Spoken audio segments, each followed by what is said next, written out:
Lebih penting mana? PPG, PGP, ataukah S2? Pada video ini saya akan melakukan pembahasan terkait tentang pertanyaan teman-teman di kolom komentar pada video sebelumnya terkait tentang PPG atau pendidikan profesi guru, kemudian PGP atau pendidikan guru penggerak, dan juga kuliah S2. Pada komentar di video sebelumnya banyak sekali teman-teman yang bertanya kira-kira lebih penting PPG ataukah PGP, lebih penting PPG ataukah S2, lebih penting PGP ataukah S2, lebih penting S2 ataukah PPG. Dan di sini nanti kita akan melakukan pembahasan berdasarkan dari berbagai macam sudut pandang ya, yaitu dari sudut pandang kalau misalkan kita tuh posisinya sebagai seorang PNS, kalau misalkan posisi kita sebagai seorang P3K, kalau misalkan posisi kita sebagai seorang guru honorer, baik itu guru honorer di sekolah negeri maupun juga guru sekolah swasta, dan juga kalau misalkan sekarang ini kita berada pada posisi sebagai seorang fresh graduate. Kebetulan dari semua itu saya pernah mengalaminya, mulai dari pendidikan profesi guru atau PPG, kemudian pendidikan guru penggerak atau PGP, kemudian kuliah S2, kemudian pernah menjadi guru sekolah swasta, pernah menjadi seorang fresh graduate, guru honorer sekolah negeri, kemudian menjadi seorang guru PNS, kemudian menjadi guru P3K.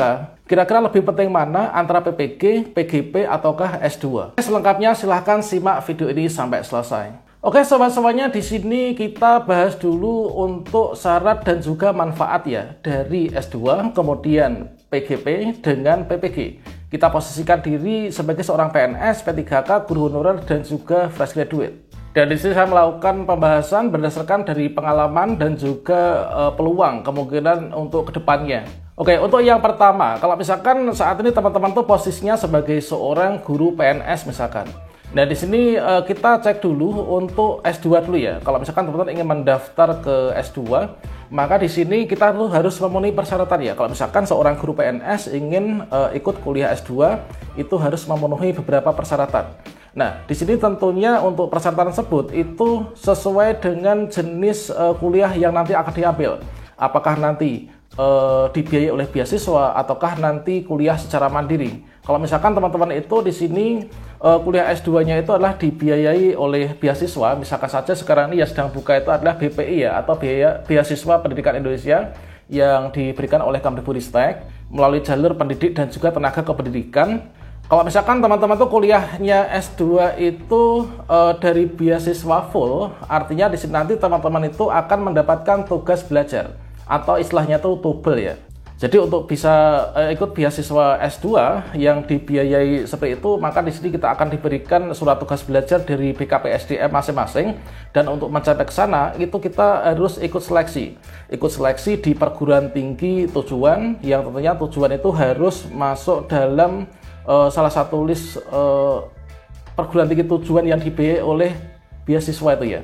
Jadi mendaftar ke perguruan tinggi misalkan, kemudian di sana nanti kita mendapatkan LOA atau Letter of Acceptance, dan selanjutnya setelah kita mendapatkan LOA, maka teman-teman mendaftar beasiswa. Dan dikarenakan di sini nanti untuk kuliah kita itu dibiayai full, yaitu nanti kita akan mendapatkan surat tugas belajar ya. Jadi karena kita mendapatkan tugas belajar, maka nanti kita akan dibebaskan dari seluruh tugas kita sebagai seorang guru PNS teman-teman. Dan itu artinya kita nanti akan dihentikan sementara untuk tunjangan fungsional, kemudian juga tunjangan sertifikasi itu kita nggak akan mendapatkan dulu ya selama kita masih kuliah nantinya. Kemudian kalau misalkan teman-teman guru PNS itu kuliah S2-nya itu secara mandiri, artinya mandiri itu kita mendaftar ke perguruan tinggi, kita memakai biaya dari kita sendiri. Maka di sini nanti teman-teman harus mendapatkan surat izin belajar. Surat izin belajar itu juga yang memberikan dari BKPSDM masing-masing. Nah, kemudian untuk mendapatkan surat izin belajar sehingga kita diperbolehkan untuk kuliah S2 sebagai seorang PNS itu ada jarak tempuh maksimal ya. Nah, itu nanti silakan teman-teman ditanyakan ke BKPSDM masing-masing. Kemudian juga untuk syarat utama untuk jurusan atau prodi yang diambil ketika teman-teman guru PNS itu kita itu ingin kuliah S2 itu akreditasi dari prodinya itu minimal baik teman-teman. Kalau misalkan C itu jangan ya, karena nanti nggak akan diizinkan. Dan selanjutnya untuk masih PNS nih, untuk manfaatnya, manfaat dari S2 itu apa? Tentunya yang pertama itu kita bisa menambah ilmu dan juga wawasan ya. Kalau misalkan dulunya kita masih kuliah S1 nih, kita ilmunya seperti itu, kemudian teman-teman ketika kalian sudah S2 akan mendapatkan penambahan ilmu, tentunya ilmu dan wawasan itu nanti akan sangat bermanfaat untuk pengembangan kompetensi kalian dalam mengajar ya. Kemudian untuk ijazah S2 itu apakah bisa digunakan untuk naik pangkat ataukah tidak? Tentunya di sini kita lihat dulu untuk posisi teman-teman tuh dari mana. Misalkan teman-teman di sini sekarang ini untuk pangkat golongannya itu di 3A misalkan. Kalau misalkan kalian nanti kuliah S2, maka nanti asalkan ijazahnya itu linear dengan jabatan yang sekarang ini sedang diampu, maka teman-teman nanti akan bisa naik jabatan lebih cepat ya. Dan nanti 1,5 tahun itu nanti bisa mengajukan untuk kenaikan tingkat teman-teman. Namun setelah kita mendapatkan ijazah S2 itu tentunya tidak serta-merta itu akan mendapatkan penambahan gaji ya. Dikarenakan untuk penambahan gaji di sana itu kan ada kenaikan, manakala ada kenaikan secara massal, seperti halnya kemarin itu kan ada kenaikan 8% tuh kan. Kemudian ada kenaikan gaji berkala dan juga kenaikan ketika teman-teman itu naik pangkat golongannya. Misalkan dari 3A ke 3B, 3B, 3C dan seterusnya. Jadi kalau misalkan teman-teman sudah mendapatkan ijazah S2 itu tidak bisa mendapatkan tambahan gaji kecuali kalian itu naik tingkat ke yang lebih tingginya ya. Kemudian manfaat berikutnya kalau misalkan teman-teman guru PNS ini mendapatkan ijazah S2, di sini nanti akan bisa berpeluang untuk menjadi seorang dosen. Tentunya dosen itu dosen apa? Dosen di perguruan tinggi swasta misalkan. Namun teman-teman di sini harus mengetahui bahwa untuk bisa menjadi seperti itu harus mendapatkan izin dari atasan ya dan juga dari instansinya. Dikarenakan di sana nanti nggak boleh mengganggu posisi teman-teman itu sebagai seorang guru PNS. Kemudian kita masih di guru PNS ya, ini terkait tentang pendidikan guru penggerak atau PGP. Nah untuk guru PNS itu bisa mengikuti pendidikan guru penggerak atau PGP itu ada 3 persyaratan utama yang tentunya ini sangat penting sekali.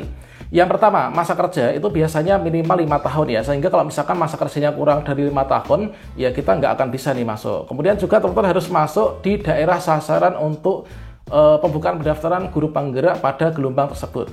Nah selanjutnya teman-teman harus lulus seleksi administrasi ya, lulus seleksi administrasi, kemudian lulus seleksi tahap 1, tahap 2 terkait tentang pembahasan pendaftaran PGP ini sudah kita berikan pada video sebelumnya, silahkan nanti teman-teman bisa dicek ya. Kemudian untuk manfaatnya, manfaat guru PNS yang mendapatkan sertifikat guru penggerak itu nanti kira-kira apa? Tentunya yang pertama itu akan mendapatkan peningkatan yaitu pengembangan kompetensi ya, kompetensi dalam hal mengajar yang berpusat pada peserta didik. Kemudian teman-teman akan bisa mendapatkan yaitu sertifikat pendidikan guru penggerak, dan itu nanti bisa digunakan untuk teman-teman mungkin yang ingin menjadi seorang kepala sekolah atau mungkin juga pengawas sekolah atau mungkin ingin bergabung dalam event-event yang diadakan oleh Kemdikbudristek. Misalkan saja untuk menjadi seorang guru pamong atau mungkin juga ingin menjadi seorang asesor di PPG Prajabatan misalkan. Dan selanjutnya dari sertifikat pendidikan guru penggerak, teman-teman itu berpeluang untuk bisa mendapatkan rekognisi atau pengakuan untuk PPG. Jadi bagi teman-teman yang belum PPG, guru PNS yang belum PPG, kalau misalkan memiliki sertifikat guru penggerak untuk PPG-nya, nanti kita itu tinggal UP dan juga UKIN saja ya. Nah, namun di sini ketika teman-teman sudah mendapatkan sertifikat guru penggerak, tidak ada yang namanya tambahan gaji ya. Dan selanjutnya untuk kita masih di guru PNS ya. Ini kalau misalkan kita POV di guru PNS, ini untuk PPG misalkan. Untuk PPG itu persyaratannya itu kan kita itu bisa ikut PPG dari guru PNS itu kan kita itu lewat jalurnya itu PPG dalam jabatan.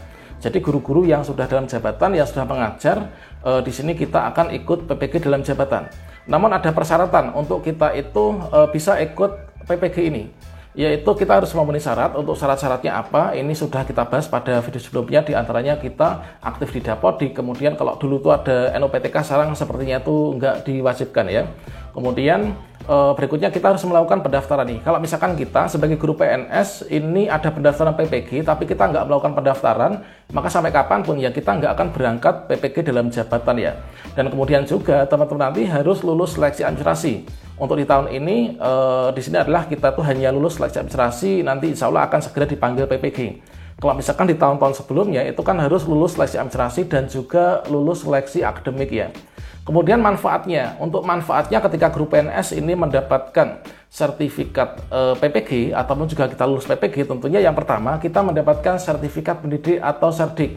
Tentunya serdik ini sebagai salah satu persyaratan kalau misalkan teman-teman itu nanti ingin mendaftar sebagai seorang kepala sekolah ya. Kemudian juga teman-teman setelah mendapatkan sertifikat pendidik atau lulus PPG ini nanti akan mendapatkan pembayaran tunjangan profesi guru. Oke, sekarang kita beralih kedua, yaitu ketika kita itu posisinya sebagai seorang ASN P3K.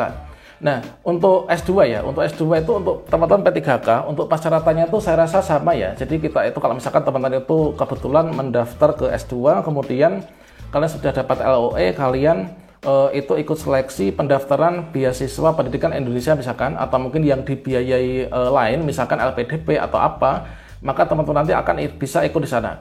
Namun tentunya untuk tunjangan fungsional, kemudian sertifikasi, kalau misalkan kalian sudah serdik, itu nanti sementara akan dihentikan ya. Ini sama halnya dengan guru yang PNS. Kemudian untuk yang belajar di kuliah mandiri ya, dengan biaya mandiri tentunya kita harus mendapatkan izin belajar dari BKPSDM masing-masing.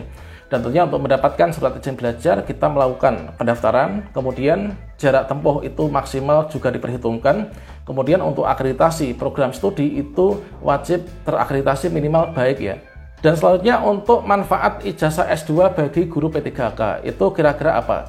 Nah, di sini perlu kita ketahui bahwasanya berdasarkan dari untuk regulasi yang saat ini sedang berlangsung ya, untuk ijazah S2 itu sepertinya belum bisa untuk digunakan naik pangkat teman-teman. Ketika saya itu diangkat sebagai seorang ASN P3K, guru P3K misalkan, saya itu kan diangkat berdasarkan ijazah yang saya gunakan untuk melamar dulunya. Ijazah saya itu S1 PGSD misalkan, ketika saya lulus diangkat itu masuk ke golongan 9. Nah, kalau misalkan saya sudah punya ijazah S2, maka tidak serta-merta saya itu bisa diangkat ke golongan 10, alias tidak bisa untuk penyesuaian gaji ya. Kalau misalkan saya kuliah S2-nya sudah lulus, sekarang saya P3K guru golongan 9, kalau misalkan saya ingin memakai ijazah saya, tentunya saya harus mendaftar lagi, ikut seleksi yang mempersyaratkan ijazah S2 sebagai syarat utamanya. Dan itu artinya saya harus keluar nih dari posisi sekarang sebagai seorang P3K guru, keluar, mengundurkan diri, kemudian daftar ikut seleksi lagi dari awal. Misalkan saya ingin berubah menjadi dosen misalkan. Jadi untuk ijazah S2 bagi P3K sampai saat ini belum ada regulasi apakah bisa digunakan naik pangkat ataukah tidak. Dan sepertinya ini tidak bisa teman-teman. Kemudian juga untuk P3K yang telah mendapatkan ijazah S2 tentunya juga sama dengan PNS, yaitu tidak bisa mendapatkan penambahan gaji dikarenakan untuk yang dari teman-teman P3K itu kenaikan gaji itu hanya lewat yaitu kenaikan gaji berkala ya. Dan selanjutnya di sini kita tidak bisa naik jabatan ya. Misalkan di sini untuk seorang guru ya, ini sama dengan halnya antara guru maupun juga untuk P3K maupun juga PNS. Di sini kita nggak bisa digunakan untuk jabatan. Misalkan di sini adalah untuk guru. Ini kan kita mentoknya tuh di kepala sekolah ataupun juga pengawas ya. Kalau misalkan teman-teman mendapatkan ijazah S2, itu apakah bisa menjadi kepala dinas atau mungkin sekretaris dinas? Nah, tentunya sepertinya sekarang ini kita masuki masa di mana yang namanya ijazah ya itu tidak menentukan untuk kecemerlangan nasib kedepannya teman-teman. Sepertinya untuk saat-saat ini di bagian jabatan-jabatan strategis yang seperti itu sama halnya dengan jabatan-jabatan politis ya. Banyak sekali diisi oleh yang mungkin gelarnya itu SH, kemudian SHI, kemudian Magister Manajemen atau mungkin juga MSI gitu ya.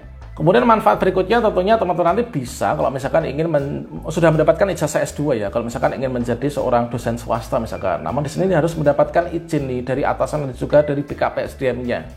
Dan tentunya dengan catatan kegiatan itu tidak mengganggu kegiatan belajar mengajar sebagai seorang ASN P3K guru. Kemudian berikutnya untuk pendidikan guru penggerak bagi P3K. Nah, di sini tentunya syaratnya sama, yaitu harus memiliki masa kerja 5 tahun, kemudian kita harus masuk ke daerah sasaran di gelombang yang sedang dibuka pada pendaftaran guru penggerak tersebut. Kemudian teman-teman harus lulus seleksi. Kemudian manfaatnya ini sama dengan guru PNS, yaitu teman-teman nanti bisa pengembangan kompetensi, kemudian bisa mendapatkan sertifikat pendidikan guru penggerak, yang mana di sini nanti kalian bisa mendaftarkan diri sebagai seorang kepala sekolah gitu ya. Nah, selanjutnya kalian juga bisa ikut nih untuk event-event yang diadakan oleh Kemdikbudristek. Nah, berikutnya kita lanjutkan ke PPG. Nah, di sini untuk P3K, PPG itu kira-kira seperti apa? Nah, kita ikutnya itu untuk PPG dalam jabatan ya. Dan syaratnya itu kita harus memenuhi syarat, kemudian kita melakukan pendaftaran dan juga lulus seleksi. Manfaatnya ini adalah teman-teman nanti guru P3K kalau misalkan sudah lulus PPG tentunya kita akan mendapatkan sertifikat mendidik ya. Dan sertifikat itu menjadi salah satu persyaratan untuk teman-teman nanti bisa diangkat menjadi kepala sekolah. Kalau misalkan nanti aturan P3K sudah didok boleh jadi kepala sekolah, maka nanti bisa teman-teman. Mungkin di daerah kalian sudah diterapkan P3K bisa jadi kepala sekolah, ini silahkan tinggalkan jejak di kolom komentar ya, dari daerah mana, dan semoga di daerah lain ini nanti juga bisa segera menyusul ya. Kemudian teman-teman nanti akan mendapatkan TPG atau tunjangan profesi guru. Tentunya ini salah satu hal yang sangat diharapkan ketika teman-teman ASN, baik itu PNS maupun juga P3K, lulus sertifikasi ini akan mendapatkan tunjangan sertifikasi atau tunjangan profesi guru ya. Dan berikutnya kita lanjutkan nih, kalau misalkan posisi kita ini sebagai seorang guru honorer, baik itu guru honorer sekolah di sekolah negeri maupun juga guru swasta. Nah, kalau misalkan S2 itu potensinya seperti apa? Nah, tentunya di sini agak lebih luas ya. Kalau misalkan teman-teman guru honorer ini ingin melanjutkan kuliah S2, tentunya izinnya itu sebatas hanya izin kepada atasannya saja. Namun kalau misalkan teman-teman dari guru honorer, baik itu negeri maupun swasta, ingin ikut kuliah S2, tentunya silakan diperhatikan untuk akreditasi dari kampus dan juga prodinya, dikarenakan itu nanti akan menentukan istilahnya tuh ijazah kita nanti kedepannya itu bisa dipakai menjadi apa gitu ya. Apakah nanti ingin menjadi dosen, ataukah nanti ingin mendaftar sebagai seorang CPNS atau P3K ke depannya. Kemudian manfaat teman-teman guru honorer kalau misalkan kuliah S2, itu tentunya kita akan menambah ilmu dan juga wawasan. Kemudian tentunya meningkatkan kualifikasi juga, yang awalnya ijazahnya S1, sekarang punya ijazah S2 gitu kan. Kemudian teman-teman nanti bisa menjadi dosen, tentunya akan lebih fleksibel, apakah kalian ingin menjadi dosen tetap di perguruan tinggi negeri, ataukah ingin mendaftar dosen di perguruan tinggi swasta. Kemudian untuk pendidikan guru penggerak, untuk guru honorer, baik itu guru honorer negeri maupun juga guru honorer sekolah swasta. Untuk pendidikan guru penggerak tentunya di sini persyaratannya sama, yaitu minimal masa kerja itu 5 tahun, kemudian harus masuk di daerah sasaran di mana pendidikan guru penggerak di angkatan tersebut itu sedang dibuka. Dan juga teman-teman harus lulus seleksi juga ya. Kemudian manfaatnya apa? Manfaatnya untuk guru honorer yang mendapatkan sertifikat guru penggerak itu adalah yang pertama tentunya kita mendapatkan pengembangan kompetensi ya. Jadi bertambah teman-teman. Kemudian teman-teman nanti akan mendapatkan sertifikat yang nanti bisa digunakan untuk mungkin kalian ingin ikut event dari Kemdikbudristek, atau mungkin juga kalian akan mendapatkan rekognisi PPG ya. Ketika teman-teman guru honorer yang sudah menjadi guru penggerak, sudah dapat sertifikat, namun belum PPG, ketika PPG dibuka, maka teman-teman nanti akan mendapatkan rekognisi. Jadi nanti tinggal menunggu UP dan juga UKIN saja ya untuk diikuti. Nah, selanjutnya untuk guru honorer yang PPG ini, kalau misalkan dilihat dari PPG untuk teman guru honorer ini, maka syaratnya ini tentunya sama ya, yaitu harus memenuhi syarat, kemudian juga melakukan pendaftaran dan juga lulus seleksi. Selanjutnya untuk manfaatnya ini adalah teman-teman nanti akan mendapatkan sertifikat pendidik, dan sertifikat pendidik itu nanti selain dapat digunakan untuk pencairan tunjangan profesi guru, itu juga akan mendapatkan afirmasi ketika teman-teman itu mengikuti seleksi, baik itu seleksi P3K maupun juga seleksi CPNS ya. Kemudian yang terakhir yaitu kalau misalkan posisi kita itu sebagai seorang fresh graduate atau yang belum mengajar sama sekali, atau yang belum masuk ke Dapodik. Kalau misalkan kita tinjau dari S2 dulu ya. Nah, tentunya untuk persyaratan mendaftar ke S2 untuk fresh graduate itu cukup lumayan bebas ya. Artinya tidak perlu izin ke siapa-siapa. Yang penting kita itu memiliki bekal finansial dan juga keinginan yang kuat, tentunya nanti teman-teman akan bisa meraihnya. Kemudian untuk manfaatnya apa? Manfaatnya fresh graduate ini memiliki ijazah S2, tentunya nanti akan menambah ilmu dan juga wawasan, kemudian kualifikasinya meningkat. Dari awalnya kita punya ijazah S1, sekarang kita punya ijazah S2 gitu kan.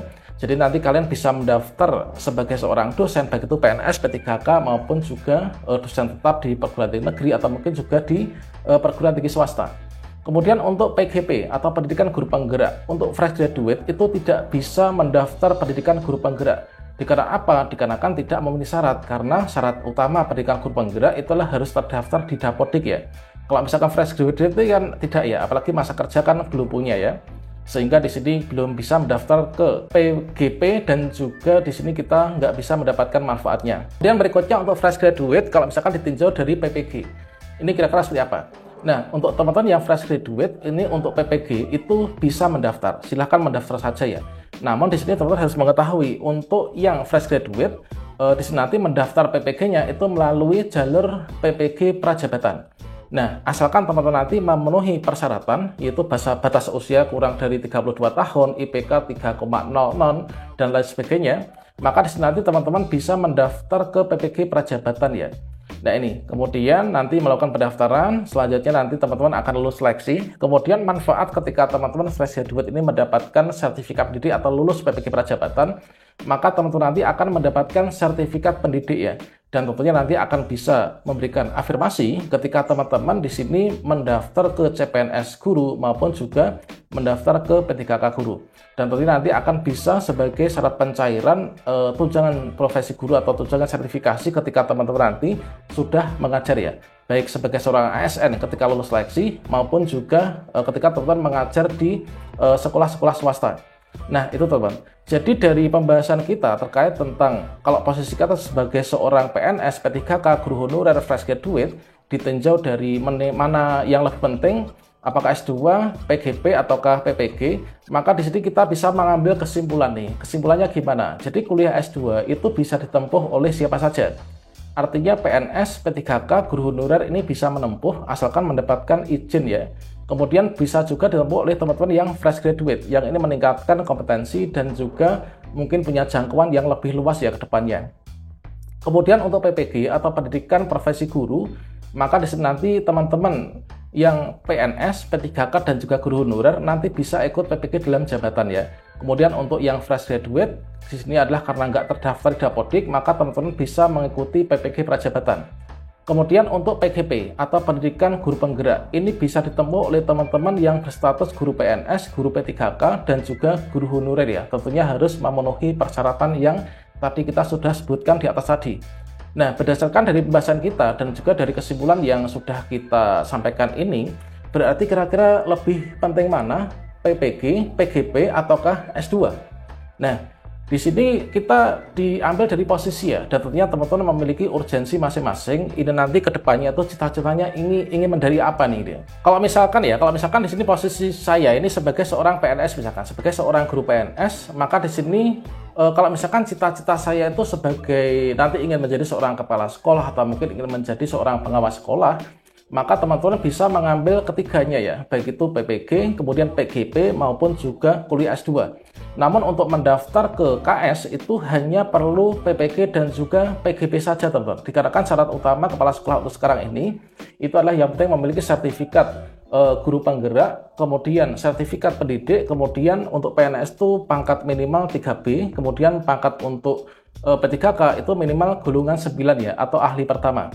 Kemudian untuk S2 itu hanya sebagai tambahan saja. Namun kalau misalkan teman-teman ingin mendapatkan penambahan kompetensi, kualifikasi akademik nanti bisa digunakan ya. Ini untuk kalau misalkan kalian itu cita-cita ingin menjadi seorang kepala sekolah atau mungkin juga pengawas sekolah. Nah, kemudian kalau misalkan PNS ini cita-citanya ingin menjadi seorang dosen, maka di sini nanti ya kalian kuliah S2 boleh ya. Namun di sini nanti untuk bisa menerapkan kalian menjadi seorang dosen di sekolah swasta, di perguruan tinggi swasta misalkan, harus mendapatkan izin nih. Kemudian kalau misalkan teman-teman di sini posisinya itu sebagai seorang P3K misalkan. Nah, untuk menjadi seorang P3K kita lebih baik mana PPG, PGP atau S2. Nah, tentunya kalau misalkan kalian cita-cita ingin menjadi seorang kepala sekolah ataupun juga pengawas misalkan. Untuk pengawas itu nanti jabatan lain ya, nanti didaftar lagi. Maka di sini teman-teman bisa memilih untuk PPG dulu ya. PPG dulu, setelah itu nanti ikut PGP, tergantung nanti duluan yang mana, apakah guru penggerak ataukah PPG. Untuk S2 saya rasa ini belum begitu urgent ya, dikarenakan untuk P3K itu kan untuk ijazah S2 itu belum diberikan pengakuan. Artinya tidak ada peningkatan gaji, nggak bisa naik pangkat itu kan, kalau misalkan teman-teman yang P3K itu memiliki ijazah S2. Namun kalau misalkan teman-teman memiliki kelonggaran waktu dan juga kelonggaran dana dan juga mendapatkan izin dari atasan, maka juga nggak ada salahnya ya untuk menambah ilmu pengetahuan dengan kuliah lagi. Nah, selanjutnya kalau misalkan posisinya itu sebagai seorang guru honorer ya. Nah, seorang guru honorer tentunya di sini teman-teman kalau misalkan itu tujuannya ingin menjadi seorang kepala sekolah, ini tentunya menjadi kepala sekolahnya itu berada di sekolah-sekolah swasta ya. Kalau misalkan di sekolah-sekolah negeri tentunya belum bisa teman-teman. Maka kalian bisa mengambil PPG ataupun juga PGP dulu. Tentunya nanti yang mana yang lebih cepat itu bisa segera diambil ya. Nah, kalau misalkan guru honorer ini cita-citanya ingin menjadi seorang dosen ketika nanti ingin mendaftar di sana, maka ya di sini lebih baik S2 dulu gitu kan. Kalau misalkan nanti ini sama halnya dengan teman-teman yang fresh graduate, yaitu kalau misalkan cita-cita ingin menjadi seorang dosen, maka lebih baik ini kuliah S2 dulu. Karena nanti kalau misalkan fresh graduate ataupun juga guru honorer ikut seleksi P3K dosen misalkan, ketika diangkat langsung golongan 10. Kalau misalkan ikut seleksi CPNS dosen misalkan, maka nanti golongannya itu langsung golongan berapa tuh? Golongan 3B ya. Gitu. Nah, selanjutnya untuk yang fresh graduate ini adalah kalau misalkan kalian ingin cita-cita sebagai seorang kepala sekolah atau mungkin juga ingin mendapatkan tunjangan profesi guru, ini nanti kalian bisa mengambil yaitu PPG Prajabatan. Mumpung sekarang sedang dibuka, ini segera saja untuk melakukan pendaftaran di PPG Prajabatan ya. Kalau misalkan kalian cita-cita ingin menjadi seorang dosen, maka ya lebih baik di sini kita itu kuliah S2 dulu gitu kan. Kemudian kalau misalkan teman-teman fresh graduate ini kedepannya ingin mendaftar ke PNS atau mungkin juga ke P3K, ya nggak ada salahnya kalian itu ikut PPG Prajabatan supaya nanti mendapatkan afirmasi dari sertifikat pendidik ya. Nah, kira-kira itu sedikit gambaran kira-kira lebih penting yang mana, apakah di sini PGP, PPG ataukah kuliah S2 teman-teman.